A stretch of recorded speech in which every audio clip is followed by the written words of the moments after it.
প্রত্যেক ফিলিস্তিনির জীবন অমূল্য।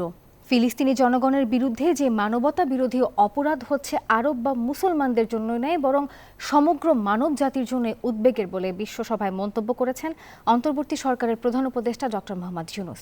ফিলিস্তিনে অনতিবিলম্বে যুদ্ধবিরতির আহ্বানও জানান তিনি। বহুমুখী সংকটে জর্জরিত বর্তমান বিশ্ব, যুদ্ধ এবং সংঘাতের ফলে ব্যাপক ভিত্তিতে মানুষের অধিকার খর্ব হচ্ছে। বিশ্ববাসী উদ্বেগ ও নিন্দা সত্ত্বেও গাজায় গণহত্যা থামছেই না। ফিলিস্তিনি জনগণের বিরুদ্ধে যে মানবতা বিরোধী অপরাধ হচ্ছে তার জন্য সংশ্লিষ্ট সকলকে দায়বদ্ধ করতে হবে বলে মন্তব্য করেন ডক্টর ইউনূস।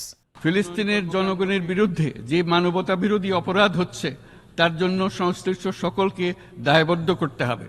ফিলিস্তিনের জনগণের উপর চলমান নৃশংসতা, বিশেষত নারী এবং শিশুদের সাথে প্রতিনিয়ত যে নিষ্ঠুরতা বিশ্ব দেখাচ্ছে, তা থেকে নিস্তারের জন্য বাংলাদেশ অনতিবিলম্বে সম্পূর্ণ যুদ্ধবিরতির আহ্বান জানাচ্ছে।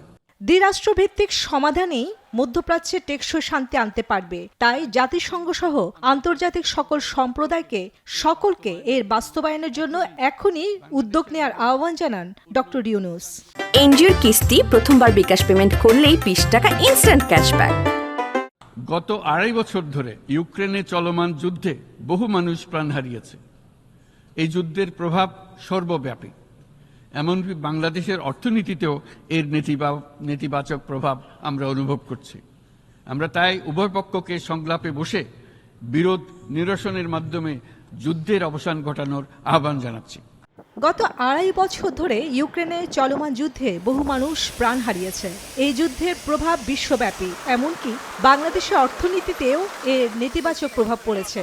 উভয় পক্ষ সংলাপে বসে বিরোধ নিরসনের মাধ্যমে যুদ্ধের অবসান ঘটানোর আহ্বান জানান নোবেলজয়ী এই অর্থনীতিবিদ। যুদ্ধের অবসান ঘটানোর আহ্বান জানান। চন্দ্রা, নিউজ 24।